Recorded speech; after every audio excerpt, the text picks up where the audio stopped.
Hello, you're watching VNA's Bulletin. I'm Bang from Hanoi, and now the headlines.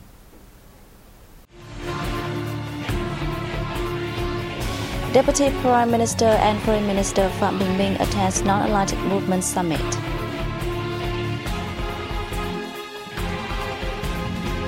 Vietnam targets in top 3 at ASEAN Skills Competition. Vietnam leads Southeast Asia in online shopping.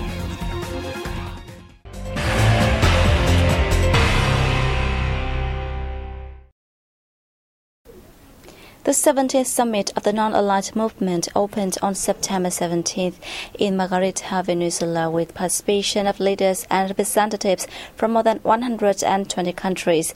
Deputy Prime Minister and Foreign Minister Phạm Bình Minh led the Vietnamese delegation to the event. The Non-Aligned Movement is the second largest international organization in the world after the United Nations. It currently has 120 member states, 17 observer countries, and 10 observer organizations. In his opening remarks, Venezuelan President Nicolas Maduro highlighted the role played by Non-Aligned Movement over the past 55 years during struggles for national independence, self-decision, sovereignty, peace, and development. High on the agenda are measures to strengthen solidarity of the movement and how to carry forward its role in promoting interests of its member countries. In his speech, Vietnamese Deputy Prime Minister and Foreign Minister Phạm Bình Minh said, for the past 55 years, the movement has grown stronger and greatly contributed to the struggle for peace, national independence, against war, and to the mutual assistance for development. The Deputy Prime Minister noted that along with development opportunities, the world today presents many unprecedented challenges. He underlined the need to strive for the best development interests of the movement in implementing the 2030 Agenda for Sustainable Development and the Paris Agreement on Climate Change. Deputy Prime Minister Phạm Bình Minh also referred to ASEAN's efforts in building its community, especially in promoting peace, security, stability, and development, and addressing complicated regional challenges, including the East Sea issue. He called upon all parties concerned to fully respect diplomatic and legal processes, implement the Declaration on the Conduct of Parties in the East Sea, and expedite the completion of a Code of Conduct in the East Sea. On the sidelines of the summit, Deputy Prime Minister and Foreign Minister Phạm Bình Minh had separate meetings with leaders of El Salvador, Haiti, and Burundi on September 17th. During the meetings, the country's leaders agreed to coordinate and mutually support at international and regional forums. A seal-off ceremony for the Vietnamese delegation to the 11th ASEAN Skills Competition was held by the Ministry of Labour, Invalids and Social Affairs in Hanoi on September 18th. The competition will take place in Malaysia from September 19th to 29th with the participation of 214 experts and 280 competitors from ASEAN member countries except Brunei. The Vietnamese delegation comprises 32 technology experts working in juries and 44 competitors selected from a national skill competition which show off their talents at 22 out of 25 categories of the regional route. Speaking at the seal-off ceremony, Deputy Minister of Labour, Invalids and Social Affairs Doan Mậu Diệp expressed his belief that the Vietnamese contestants continue to confirm their position at the event, contributing to elevating the country's prestige on the world arena. Vietnam expects a place in top 3 at the 11th ASEAN Skills Competition. The country hosted last year's event and claimed the first place with 15 gold, 6 silver, and 6 bronze medals.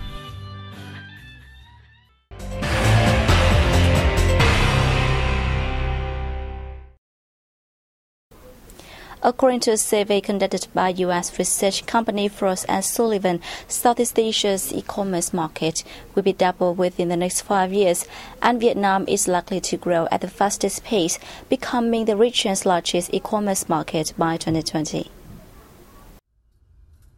Frost & Sullivan made the forecast after examining 6 key markets in the region, including Indonesia, Malaysia, the Philippines, Singapore, Thailand, and Vietnam. It said revenues from e-commerce in the region may grow at an annual rate of 17.7 from $11.2 billion in 2015 to $25.2 billion in 2020. According to a report from the Vietnam's e-commerce, online shopping value stood at $160 per person in 2015, and its revenues from retail e-commerce reached $4.07 billion. The survey also shows that Southeast Asia has still lagged behind China's e-commerce growth due to challenges such as less developed transport infrastructures and low rates of credit card users. The e-commerce share of total retail sales in the region was less than 2.5% last year, compared with 12.1% in China. Home to long sandy beaches and several global heritage sites, Central Da Nang City has become a beloved tourist destination in Vietnam. The city is striving to attract more visitors through new tourist products.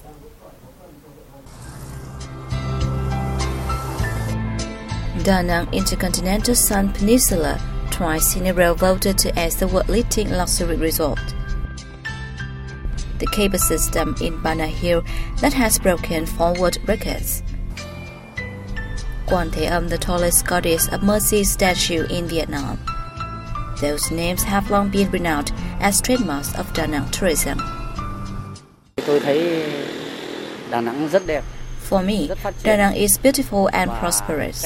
It has many places to visit. I like to wander around the Han River at night. People here are so friendly too. I hope to visit this city every year.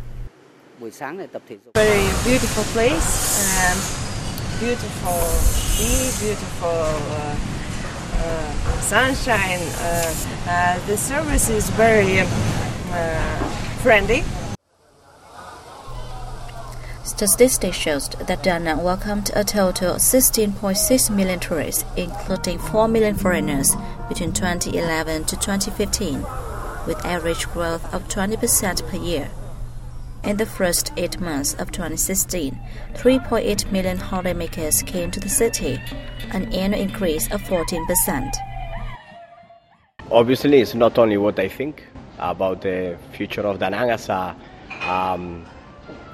a strong tourism destination within Vietnam, which is itself a very strong. We have not only the UNESCO heritage site as Hoi An nearby, but also fantastic Vietnamese city experience right here in Da Nang too. Recently, Da Nang has hosted an array of international events such as the Clipper Race and the Da Nang International Marathon. The city also published a tourism code of conduct, which received positive feedback.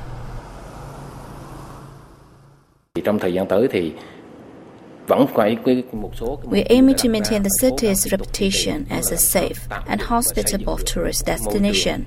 Improving the quality of local tourism products is our top priority.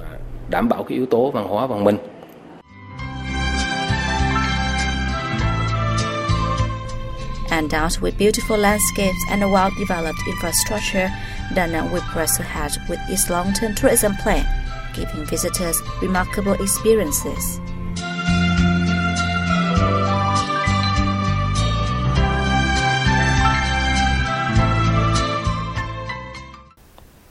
Recently, air quality in Hanoi has constantly been at an alarming level and sometimes has reached levels that pose health risks. In a bid to tackle this issue, the local authorities plan to build more fixed automatic air monitoring stations. Watering the road in the front of his shop has been a daily activity of Nguyễn Văn Hùng and his neighbors for years. The man in Hoàng Mai district does it 3 or 4 times a day to tackle the dust that has been causing trouble for his business. My area is heavily polluted. Too many vehicles and dirt-loaded trucks drive through every day. That's why the air is so dusty.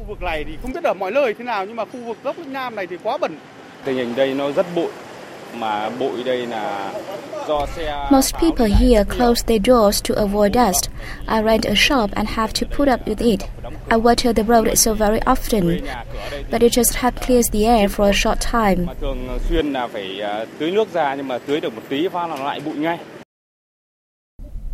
According to statistics from the Vietnam Environment Administration, the concentration of air dust in the capital city is about 2 times higher than acceptable standards. The air near construction sites has a pollution index up to 6 times higher than normal levels. My family members' health is affected badly. Dust blurs our eyes and I have to close my doors all the time. Data collected by fixed automatic air monitoring stations on Hanoi streets showed that local air contains many harmful substances, including microtypes of dust, that enter the lungs directly and damage the respiration system. Traffic is often blamed for the poor air quality, with approximately 5 million private vehicles traveling around the city daily. Meanwhile, public transport remains at a small scale. Increasing public transport is a must. Hanoi is constructing metro and rapid bus systems, but it has so far done little to improve the situation.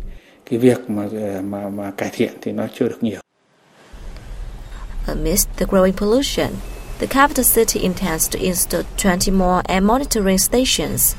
By 2020, the number is expected to increase to 359. However, what local residents care for is not the number of air monitoring stations, but whether the air quality is improved.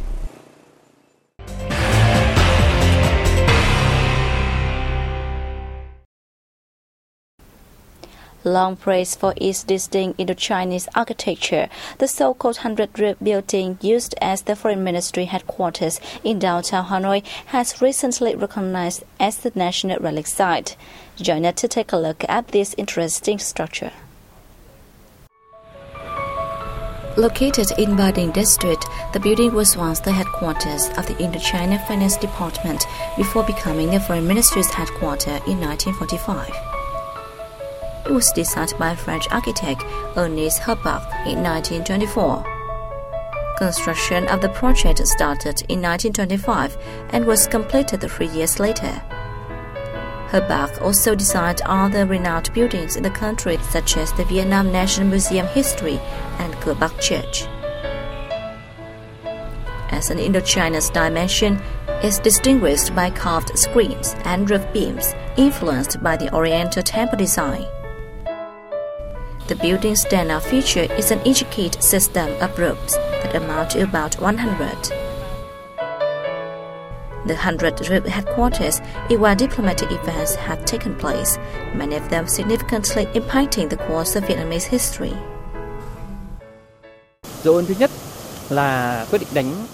The headquarters is closely related to a number of milestones in Vietnam history, including the decision to negotiate and fight simultaneously when the government implemented the Paris Peace Accords in early 1968, as well as the formation of Resolution No. 20 that marked Vietnam's deeper integration in the outside world.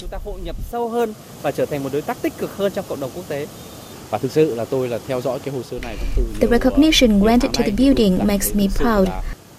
I have followed its application for accreditation of National Heritage Site for months. The mansion has existed nearly 100 years and deserves to be well preserved.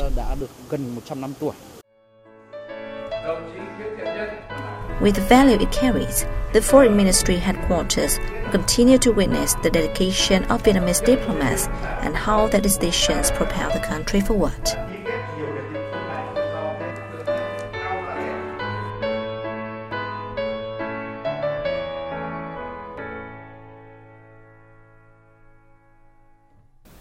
And has wrapped up our news bulletin. Thanks for watching and see you next time.